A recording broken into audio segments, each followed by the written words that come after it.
À Jérusalem, je te le dis, le Fils de l'homme sera rejeté par les anciens et les grands prêtres du temple. Ils le livreront aux païens. On se moquera de lui, on l'abreuvera d'outrage. On crachera sur lui. On le battra de verges.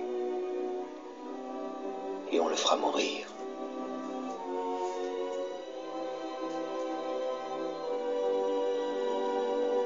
Mais le troisième jour,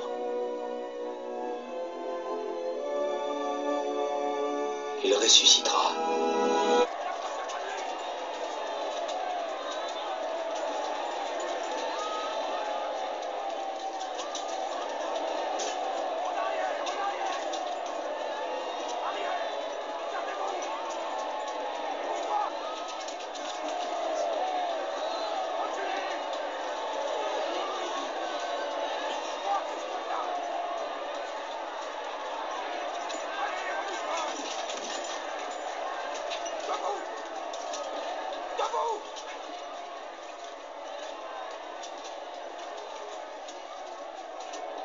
Toi!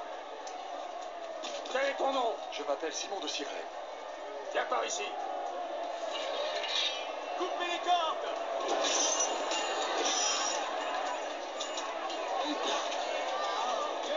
Toi, porte-la. Allez, avance. Arrière. Arrière. Laisse-le.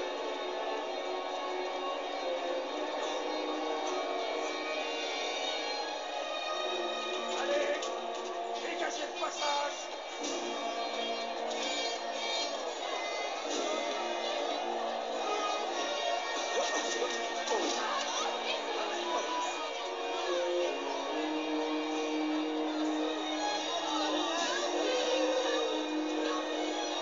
Arrière, reculez.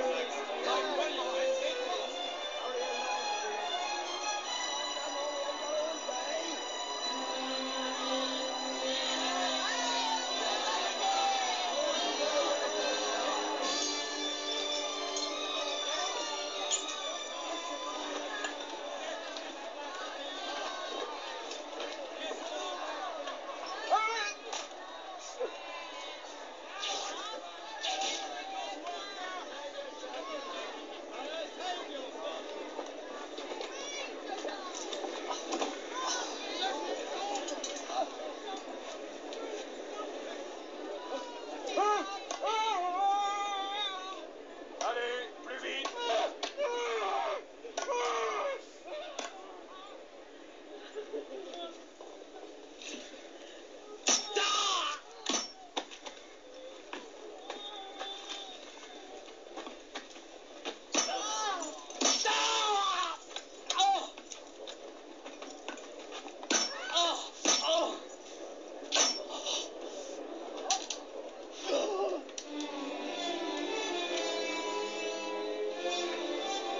Hissez la croix.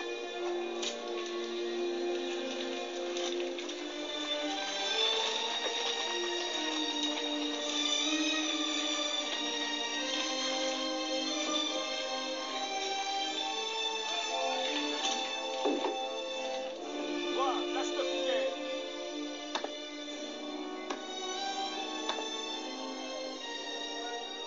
Enlevez les cordes.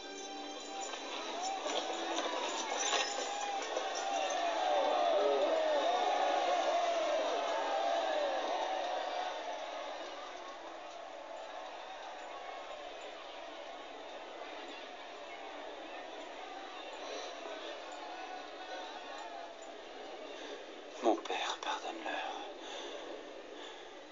car ils ne savent pas ce qu'ils font.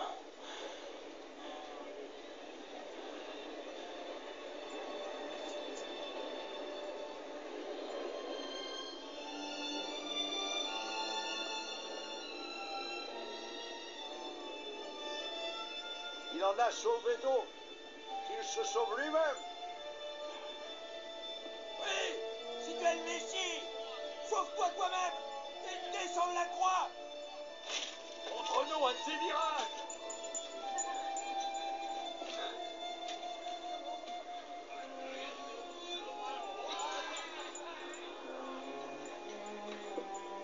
Il y avait au-dessus de lui cette inscription: celui-ci est le roi des Juifs. Et Jésus fut crucifié entre deux voleurs, selon ce que les prophètes avaient annoncé plusieurs centaines d'années auparavant. Bonjour à tous. Jésus-Christ avait souvent annoncé sa mort et sa résurrection à ses disciples. Il leur disait clairement: il faut que le Fils de l'homme souffre beaucoup. Les anciens, les chefs des prêtres et les maîtres de la loi le rejetteront. Il sera mis à mort et après 3 jours il se relèvera de la mort. Dans l'évangile selon Marc au chapitre 9 versets 30 à 32, Jésus annonçait de nouveau sa mort et sa résurrection. Ils partirent de là et traversèrent la Galilée. Jésus ne voulait pas qu'on sache qu'il était là. Et voici en effet ce qu'il enseignait à ses disciples. Le Fils de l'homme sera livré aux mains des hommes, ceux-ci le mettront à mort et 3 jours après il se relèvera de la mort. Mais les disciples ne comprenaient pas la signification de ces paroles et ils avaient peur de lui poser des questions. Dans l'évangile selon Marc, au chapitre 10, versets 32 à 34, Jésus a annoncé une 3e fois sa mort et sa résurrection. Il était en chemin pour monter à Jérusalem. Jésus marchait devant ses disciples qui étaient inquiets et ceux qui les suivaient avaient peur. Jésus prit de nouveau les 12 disciples avec lui. Il se mit à leur parler de ce qui allait bientôt lui arriver. Et il leur dit: écoutez, nous montons à Jérusalem où le Fils de l'homme sera livré aux chefs des prêtres et aux maîtres de la loi. Ils le condamneront à mort et le livreront aux païens. Ceux-ci se moqueront de lui, cracheront sur lui, le frapperont à coups de fouet et le mettront à mort et après 3 jours il se relèvera de la mort. Donc, dans ces versets, on peut dire que le Christ connaissait très très bien son avenir. Il fut crucifié sur des poutres en bois et comme par hasard, le père biologique du Christ, qui était Joseph, était charpentier. Il travaillait le bois. Bon, je parle du père biologique parce que le père spirituel du Christ, bon, c'est Dieu. J'ai bien dit le père spirituel. La crucifixion du Christ était donc déjà annoncée avant même sa propre naissance. Le métier de son père était en fait annonciateur, puisqu'il était charpentier et travaillait le bois. Et quand on sait que Christ a été crucifié sur une croix en bois, on se pose quand même des questions. Dans le christianisme, le clergé nous dit que le Christ était venu sur terre pour racheter les péchés de l'humanité. Je nuancerai en disant que Dieu, en fait, a corrigé l'humanité à travers le Christ. Ce que vous venez de voir dans la vidéo, en réalité, c'est un peu Dieu qui corrige les péchés de l'humanité à travers le Christ. C'est pour cette raison qu'il a dû subir tout ça, le Christ. Il n'est pas venu pour racheter les péchés de l'humanité. Sinon, on n'aurait pas droit à notre jugement dernier. S'il était venu pour racheter les péchés de l'humanité, je pense que Dieu n'en viendrait pas à détruire notre monde, comme c'est annoncé dans l'Apocalypse de Saint Jean. L'arrivée des Romains en Israël ne faisait en fait qu'accomplir les desseins de Dieu, parce que comme vous le savez, ce sont les Romains qui ont dû crucifier le Christ sur demande du Sanhédrin, c'est un peu le clergé juif de l'époque, qui avait fait pression sur les Romains pour qu'ils crucifient le Christ, parce qu'il devenait un peu trop gênant. Comme je viens de le dire, l'arrivée des Romains en Israël ne faisait qu'accomplir les desseins de Dieu. Car c'est par l'intermédiaire de ces mêmes Romains que Dieu va punir le peuple juif. Dieu avait bien stimulé la révolte des Juifs, parce que vous vous souvenez, dans une précédente vidéo, je disais que le Christ avait dit qu'il ne resterait pas une seule pierre du temple. En langage plus clair, il était en train d'annoncer la destruction finale du 2e temple de Jérusalem. Et pour déclencher cette colère des Romains, Dieu va stimuler une révolte parmi les Juifs. Et cela vraiment pour accroître la haine des Romains qui finiront par détruire Jérusalem et surtout incendier le 2e temple de Jérusalem. Tout avait commencé 33 ans après la crucifixion du Christ, qui avait été tué, comme vous le savez, à l'âge de 33 ans. Le chiffre 33 revient beaucoup, c'est un peu logique. Le récit qui va suivre est tiré du livre de Flavius Joseph, La guerre des Juifs. Flavius Joseph est un historien qui aurait été le témoin oculaire de la destruction de Jérusalem en l'an 70 de notre ère. Joseph ben Matthias, qui sera plus tard appelé Titus Flavius Josephus, était mieux connu sous le nom de Flavius Joseph. Joseph était un officier de l'armée, diplomate, pharisien et homme d'une grande érudition. Ce Joseph fera un voyage à Rome en 64 après Jésus-Christ pour intervenir en faveur de prêtres juifs qui avaient été traduits en justice devant l'empereur Néron par Félix, procurateur de Judée. Et au cours de son voyage, ce fameux Joseph fera un naufrage et, comme c'est dit dans la biographie, il frôlera la mort. Sur les 600 passagers du navire dans lequel il se trouvait, seulement 80 survivront à ce naufrage. Pendant son séjour à Rome, Joseph sera présenté à la femme de Néron, l'impératrice Poppée, par un acteur juif. Et c'est grâce à son intervention qu'il pourra réussir à sa mission.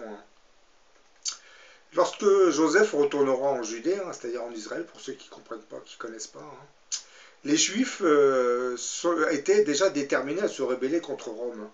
Ce Flavius tentera de convaincre ses compatriotes de l'inefficacité d'une guerre contre Rome. Mais bon, il ne parviendra pas à les dissuader et craindra probablement d'être considéré comme un traître. Aussi, il va accepter d'être nommé commandant des troupes juives en Galilée. Il va rassembler et il va préparer ses hommes et constituera des réserves afin d'affronter les armées romaines. Mais bon, ces efforts, comme il s'en doutait un peu, seront vains. La Galilée va tomber entre les mains de l'armée de Vespasien, les Romains, je parle bien entendu. La forteresse de Jotapata, où s'était réfugié Joseph, sera finalement conquise après un siège de 47 jours par les Romains. Et en se rendant, Joseph va se montrer assez rusé et va prédire à Vespasien qu'il sera nommé empereur dans le futur. S'il connaît la prison, Joseph échappera toutefois aux sanctions grâce à sa prédiction, car elle se réalisera et Vespasien, lui, deviendra empereur. Il va lui rendre la liberté, et à partir de cet instant, et jusqu'à la fin de la guerre, Joseph servira d'interprète et de négociateur aux Romains. En l'an 66 après Jésus-Christ, vous avez un groupe de Juifs qui prendra possession de la forteresse de Massada, près de la mer Morte. Il en profitera pour faire massacrer toute la garnison romaine qui s'y trouvait et prendra sa place. Il va installer des Juifs à la place de la garnison romaine. À Jérusalem, vous avez un certain Éléazar qui était commandant du temple, persuadera ceux qui y officiaient de ne pas accepter de présents ou d'offrandes de la part des étrangers. À la suite de cela, et malgré l'intervention des prêtres en chef, ils arrêteront d'offrir des sacrifices pour Rome et César. Par crainte des représailles romaines, les principaux citoyens, prêtres en chef et pharisiens en vue, finiront par convoquer une assemblée publique durant laquelle ils dénonceront la folie de cette révolte qui avait été initiée par une minorité. Et bien entendu, comme je l'ai dit, cette révolte aurait été stimulée par le Créateur des mondes, c'est-à-dire par Dieu. À travers cette révolte, Dieu va pousser les Romains à s'attaquer à la ville de Jérusalem. Mais bon, leurs efforts seront vains. Ils enverront donc deux délégations, l'une au gouverneur Florus, l'autre au roi Agrippa, pour demander leur aide. Agrippa répondra en envoyant une armée. C'est à ce moment que des combats commenceront à l'intérieur de Jérusalem et les rebelles juifs finiront par remporter la victoire. Ensuite, ils vont exterminer la garnison romaine qui s'y trouvait, surtout celle qui se trouvait dans la forteresse d'Antonia, tout près de l'esplanade du temple. Et en réponse à ce massacre, le légat romain de Syrie, Cestius Gallus, lui décidera de faire assembler la 12e légion de l'armée romaine et d'autres soldats en nombre assez important afin de mettre fin à la rébellion. Étant arrivés devant les murs de Jérusalem durant la fête des Huttes, les armées romaines approcheront l'enceinte du temple qui était fortifié. Alors que la victoire lui paraissait acquise, brusquement et sans raison valable, ce fameux Gallus ordonnera finalement la retraite. Les rebelles juifs vont poursuivre les Romains et les obligeront à abandonner la plus grande partie de leurs bagages, ainsi que leur matériel qui servait à assiéger la ville. Convaincus que Dieu les avait libérés, ces rebelles juifs, en liesse, frapperont des pièces de monnaie à l'effigie de Jérusalem la Sainte. Parce qu'eux, ils pensaient que Dieu les avait libérés, mais ils n'avaient pas compris qu'en réalité, Dieu était en train de les corriger. C'est par la suite, je pense qu'il faut toujours voir à long terme. À long terme, ils vont comprendre que c'est un châtiment divin qui les attend. Mais les chrétiens qui vivaient à Jérusalem et en Judée, eux, ne partageaient pas la joie des Juifs. Ils se souvenaient des paroles suivantes de Jésus-Christ. Quand vous verrez Jérusalem entourée par des armées et qu'on a fait camper, alors sachez que pour elle, la désolation s'est approchée. Alors que ceux qui seront en Judée se mettent à fuir vers les montagnes, et que ceux qui seront au milieu d'elle se retirent, et que ceux qui seront dans les campagnes n'y entrent pas. Ça, vous le retrouvez dans l'évangile de Luc au chapitre 21, verset 20. Selon la tradition, c'est à ce moment-là que les chrétiens obéirent au commandement prophétique de Jésus et quittèrent Jérusalem.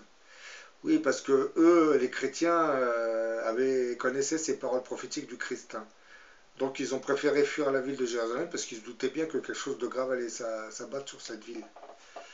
L'empereur Néron finira par charger alors le général Vespasien de réprimer cette révolte des Juifs. Avec l'aide de son fils Titus, le général romain Vespasien se mettra en marche avec une armée de 60 000 hommes. Il dirigera ses légions contre les villes de la Galilée où il rencontrera une forte résistance. Quand les villes étaient prises, en règle générale, les pertes subies par les Juifs étaient très très élevées. Je dirais qu'ils se faisaient carrément massacrer par les Romains. Ça, comme je l'ai dit, c'est intégré dans le châtiment divin. Bah oui. Comme le Christ le disait, c'est au début, quand vous avez vu dans les images, on lui a craché dessus, on l'a insulté, on l'a crucifié. Le résultat de tout ça, c'est que le châtiment divin s'est manifesté 33 ans plus tard. C'est-à-dire 33 ans plus tard, c'était le début de la rébellion juive en 66 après Jésus-Christ, puisque la ville de Jérusalem sera détruite en l'an 70, ainsi que le temple. Les sièges de Tariquet et de Gamala illustraient ce qui se passait dans toute la région. À Tariquet, sur les bords de la mer de Galilée, plus de 6000 juifs auraient péri dans les combats. Les survivants furent traités sans pitié. Le général Vespasien fera exécuter les vieillards. Et ceux qui étaient incapables de porter les armes, soit 1200 hommes. Plus de 30 000 juifs seront vendus comme esclaves et 6 000 des jeunes hommes les plus forts seront envoyés en Grèce afin de travailler pour Néron au percement du canal de Corinthe. Et à Gamala, où la situation devenait désespérée pour les Juifs, beaucoup d'hommes décideront de jeter carrément leurs femmes et leurs enfants du haut des murailles, puis se précipiteront eux-mêmes dans le ravin artificiel au pied de celle-ci. Plus de 5000 personnes périront ainsi. Les Romains en tueront 4000 autres. Oui, c'est des chiffres effrayants, mais oui. Le Christ l'avait déjà annoncé tout ça. Quant à Jérusalem, elle était devenue un véritable champ de bataille, où se combattaient des factions rivales, les zélotes et les modérés. Les zélotes s'emparèrent du temple et en feront leur forteresse. Et à partir de là, ils vont se livrer au pillage et au meurtre. Là, c'est pareil, vous savez, ces factions rivales, c'est le châtiment divin qui s'abat sur les Juifs. Puisque comme ils se sont rebellés contre Dieu, ils ont crucifié le Christ que Dieu leur avait envoyé, c'est la résultante de tout cela. Bon, ça s'est manifesté 33 ans plus tard, mais bon, le châtiment, de toute façon, allait s'abattre sur Israël, et Jérusalem surtout. Bon, je continue. Plus tard, le prêtre Ananius soulèvera le peuple contre les zélotes. Il s'ensuivra de violents combats et les zélotes seront finalement assiégés dans le temple. Mais ce fameux Ananius ne voulait pas poursuivre les combats dans l'enceinte sacrée. C'est pourquoi il placera 6000 de ses hommes pour empêcher ces fameux zélotes assiégés de s'enfuir. Ces zélotes envoyèrent en cachette 2 messagers, demandaient l'aide des Udéméens. Peu après, 20 000 Uduméens se dirigeront vers Jérusalem. Et profitant de l'obscurité et d'un violent orage, un groupe de zélotes déjoueront la surveillance des gardes et ouvriront les portes de la ville aux Iduméens. Il y aura alors un terrible carnage et les modérés seront complètement écrasés. Le fameux Ananius, lui, sera mis à mort. Alors que Jérusalem était ébranlée par les luttes et les conflits à l'intérieur de ses murs, les armées romaines, eux, poursuivaient leurs avances, intensifiant même leurs actions. Pendant ce temps, la situation ne s'améliorait pas à Jérusalem. Parlant des actions des zélotes, le fameux Joseph, le fameux historien de l'époque, celui qui a été le témoin de la destruction du temple de Jérusalem, ce Joseph rapportera tout ce qui se rencontrait de plus précieux dans les maisons des riches ne suffisait pas pour contenter leur insatiable avarice. Tuer les hommes et outrager les femmes ne passait dans leurs esprits que pour un divertissement et pour un jeu. Ben, comme vous voyez, les zélotes, ça donnait des crimes abominables dans l'enceinte à l'intérieur de Jérusalem. Ben, ça aussi, hein, c'est le châtiment divin, hein, voilà. Châtiment divin, il se manifeste à travers les Romains, à travers ces zélotes aussi, hein. Et tout ça pour corriger les Hébreux de leur rébellion, hein. Ben, il était maintenant pratiquement impossible de s'enfuir de Jérusalem, hein. Les zélotes faisaient tout ce qu'ils pouvaient pour empêcher que des hommes désertent et se rendent aux Romains. Quiconque sortait de la ville risquait d'être tué par une faction rivale, hein. En pleine guerre civile, les conditions de vie à Jérusalem étaient incroyables, hein. Les morts n'étaient même plus ensevelis, hein. Les factieux, quand ils en venaient au combat, piétinaient les morts entassés les uns sur les autres, hein. Ils pillaient le peuple, tuaient pour se procurer nourriture et richesse, hein. Bah, certains, de désespoir, souhaitaient l'arrivée des Romains et attendaient de la guerre étrangère la délivrance de leur mur intérieur, hein, déclarait Joseph, hein. Il appelle brigands les conspirateurs qui détruisaient les biens des riches et assassinaient les hommes importants, soupçonnés de vouloir transiger avec les Romains. Oui, il y avait des crimes abominables, hein, à l'intérieur de cette ville, hein. Bah, les luttes internes ne cesseront même quand les armées romaines commandées par Titus assiégeront la ville, hein, vers la Pâque de l'an 70. Bah là, Jérusalem a été remplie de juifs venus célébrer la Pâque, hein. Le 14 Nissan, date de cette fête, les adorateurs furent autorisés à pénétrer dans l'enceinte du temple, hein. Mais ils vont s'apercevoir avec surprise qu'ils étaient entourés d'hommes armés qui appartenaient à une des factions rivales. S'étant déguisés, ces hommes étant entrés dans le temple sans se faire remarquer avec leurs armes. Bah, ils voulaient prendre possession de la cour intérieure du temple et de ses magasins. Bah, il va s'en suivre des combats violents et un carnage incroyable, hein. Titus exhortait les juifs, hein. Titus c'est le fils de Vespasien, le général romain, hein. Lui, il demandait aux juifs de se rendre afin de sauver leur vie, hein. Il leur demanda, même à Joseph, pour s'entretenir avec eux dans leur langue maternelle, hein. Bon, Joseph, c'était un peu l'interprète. Les Romains chargeaient toujours Joseph d'aller discuter avec les Juifs pour qu'ils se rendent. Mais bon, comme vous le savez, les Juifs, eux, avaient tendance à considérer Joseph comme un traître, hein.